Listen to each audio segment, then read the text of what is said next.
Apa, kaixo egunon. Ongi etorriak enpresarian saio honetara, Bergoi Madernaz naiz, bai Euskarari elkarteko teknikaria. Jakingo duzuenez, enpresarian egitasmoa bai Euskarari elkarteak kudeatzen du.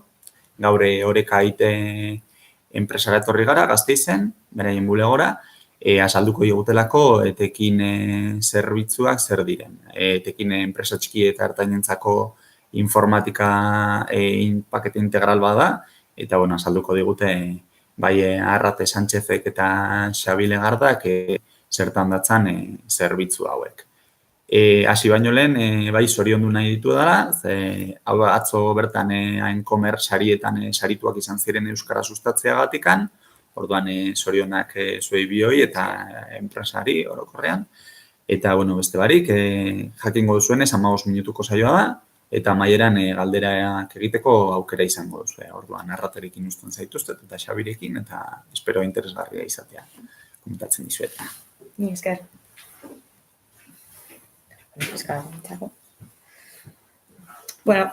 Ni esker konektatzeagatik edo bideoa ikusteagatik. Labur kontatuko dizuegu zer den etekin zerbitzu hau. Kontatu beharko dugu hasiera batean zergatik egin genuen zerbitzu hau. Orekak orain dela ja urte batzuk ematen ditu bai web garapenako zerbitzuak, zein sistema informatikoen zerbitzua, baina uste izan genuen marka bakar batean zerbitzu horiek guztiak biltzea ez, izango litzateke gure bezeroentzat balio handituko zerbitzua edo errazago izango litzatekela ikustea Orekak enpresa txiki eta ertainentzat eskaintzen dituen zerbitzuak. Orduan, abendutik hasi gara etekin markarekin eta 3 zutabe handi ditu ez. Batetik RPA SAP Business One, dela SAP handiaren berzio txikia, enpresa txiki eta ertainentzat. RP hau malguagoa da, eskuragarriagoa da enpresa tamaina honetako enpresentzat, enpresa txiki eta ertainentzat, eta interesgarria da zeren enpresa osoa kudeatu dezakezu sistema honekin, ez? Gainera sektore guztientzako da, eta gure Orekak egiten duen zerbitzu orokorrarekin gehien erlazionatzen dena. Gero daukagu sistema informatikoen kudeaketa, hori Xabik kontatuko dizuela hobe, bera baita lerro horretan jarditzen duen lankide bat. Beraz? Sistema ez taldeen barruan azkenean orain arte beti egon ginen jarri genuen gure begirada SAP sistema baina enpresa handientzat. Konturatu ginen Euskal Herrian enpresa gehienak txikiak edo ertainak direla eta erabaki genuen enpresa horientzat zerbitzu berriak eskaintzea. Gainera, baita hausnarketa horretan ikusi genuen daramagula 10 urte enpresa ertain edo txiki bateri euskarria ematen, kasu honetan Orekako zerbitzu informatiko guztia guk kudeatzen ditugulako. Orduan, gure deia izan zen, lortutako eskarmentuarekin beste enpresa batzuetan zerbitzu berdina eman alizatea. Eta zerbitzu honen barruan ditugu lerro desberdinak. Batetik ematen dugu web eta Business One RP-arentzat hostinga, gure CPD-an ditugun zerbitzarietan gordetzen ditugu sistema horiek eta kudeatzen ditugu zerbitzariak errendimendu onda eukitzeko. Gero baita, edozein enpresak aholkularitza behar badu bere arkitektura montatzeko edo routerrak, switchak edo saretarako erabiltzen diren gailuekin, baita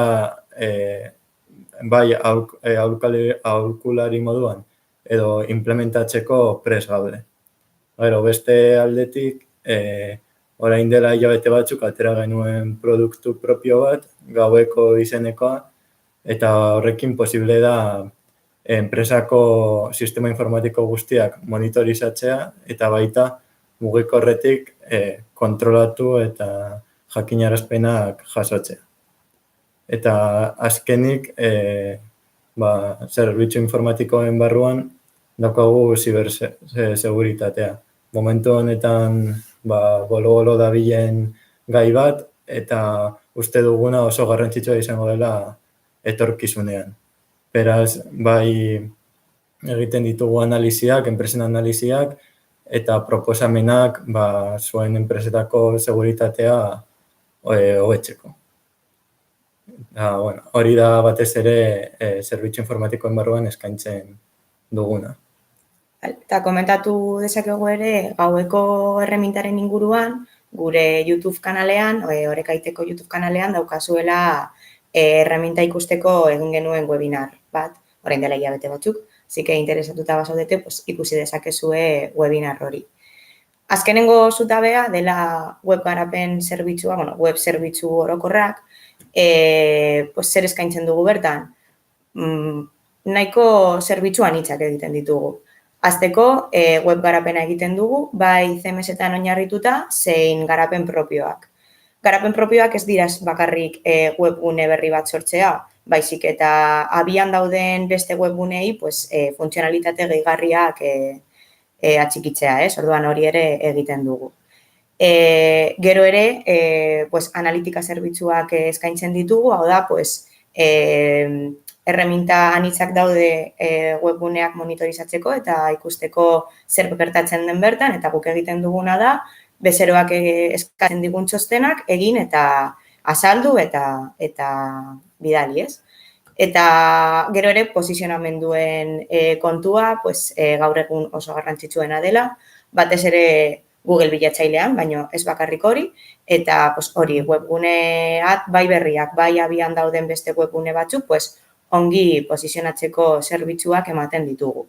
Baita ere, sozial media zerbitzuak ematen ditugu, adibidez, sare sozialan hitzak baldin daude enpresa batean eta kudeatzeko arazoak baldin badaude, guk hartu dezakegu lan hori eta sare soziala kudeatu edo egoki konfiguratu, ez?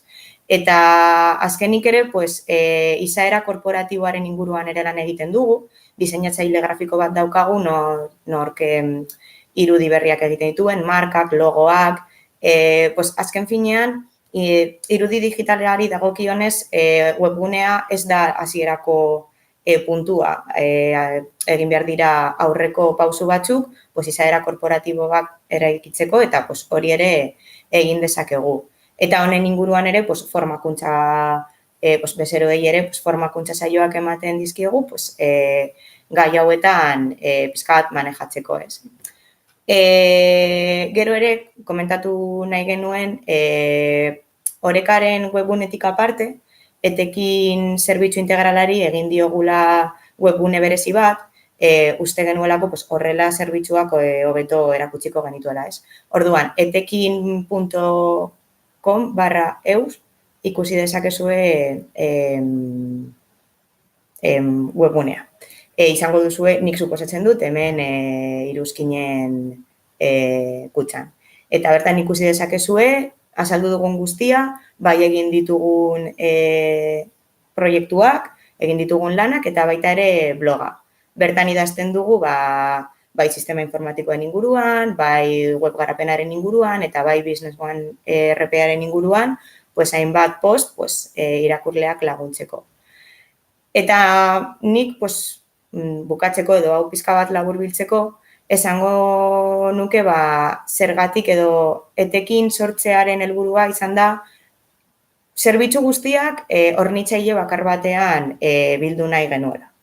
Bezero askok esan digute, gainera enpresa txiki eta ertainen bezeroak edo kudeatzaileak denbora, ez daukate denbora askorik honi dedikatzeko eta beti esaten digute asko baloratzen dutela kontaktu bakar batean, gure kasu honetan Orekan, bai hosting zerbitzua, bai web garapena, bai RPA edo bestelako zerbitzua kontaktu bakar batean izatea, beraientzat denbora eta erraztasun handia ematen diela.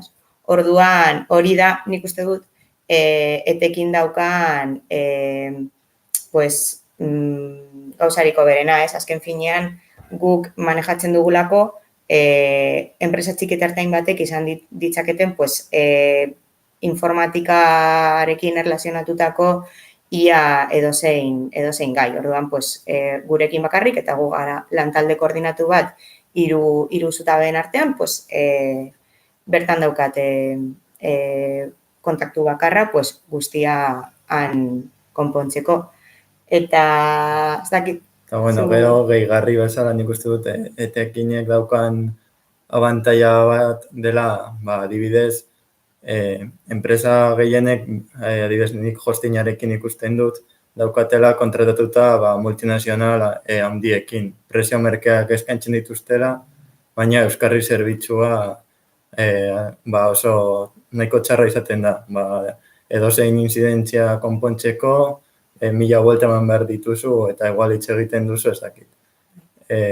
Madrileko batekin edo Sevillako batekin edo horrelako zerbait. Nik uste dut gure puntu on bat dela daukagula tratu azkenean hurbiltasuneko tratu bat eta horrek uste dut balio gehigarri bat ematen digu. Bai, gainera ere, noski, zerbitzua guztiz euskeraz eman dezakegula, hori ere balio erantzi bat dela gure ingurunean dauden bezeroentzat. Eta ikusten nago txatean, bi galdera ditugula, bergoek galdetzen du, eskaintzen dituzu zerbitzuak eta tresnak euskaraz daude. Printzipioz guk adibidez, zerotik egindako garapen bat, arazorik gabe egin dezakegu itzulpena, zeren gainera itzulpen zerbitzua euskaraz guk egiten dugu hemen, guk daukagu zerbitzua ez dugu azpikontratatu behar. Gero bestelako adibidez, nik hitz egiten dut web garapenari dagokionez, gero utziko diot Zabiri azaltzen bestea, ez? Baina CMS-etan adibidez, badago euskeraz itzultzeko aukerak, arazorik gabe, eta edo zerotik euskeraz egiteko aukera. Osea, bai, tresnak eta zerbitzuak euskarak eskaini dezakegu arazorik gabe. Zuek ere. Bueno, gure kasuan, zerbitzua bai euskaraz eman dezakegu, gainera sistemak taldeko kide guztiok euskaraz hitz egiten dugu, baina tresnen kasuan badaude tresna batzuk beste herrialdetako enpresa garatutakoak ezin direla guztiz itzuli euskarara. Eta beste galdera bat, zer nolako CMS-ak erabiltzen dituzue webguneak garatzeko, batengatik bereziki preferentzia duzue? Bueno, hori da bezeroaren preferentzia, ez? Normalean, guri eskatzen digutena dira WordPressak eta hainbeste egin ditugu hori dela gure agian hoberen lan egiten dugun CMS-a, baina bakarrik bezeroak hori izan delako gehien eskatu digutenak. Baita ere prestasopak lan egin ditugu eta beste motatako CMS-ak, baina guk ez gara izten, ez? Da batez ere bezeroak eskatzen dizugun CMS-a eta horretan oinarritzen gara normalean eta hori egia da WordPressak direla gaur egun gehien erabiltzen direna. Eta, printzipioz, ez dago galdera gehiagorik, ez dakit norbaitek animatzen den zerbait galdetzera. Dena den, gure kontaktua suposatzen dut hemen informazio kutxan egongo dela, eta bestela, etekinen webgunean gure kontaktua dago eta informazio osoa daukazue. Gure aldetik, gutxi gehiago esateko, ez? Inork ez badu galdera gehiagorik. Ez dut uste, mil esker konektatuta egoteagatik edo bideo hau ikusteagatik eta nahi baduzue, zuen esanetara gauden behar duzunerako. Eskerrik asko ikusteagatik eta espero dugu zuen berri edukitzen. Agur. Agur.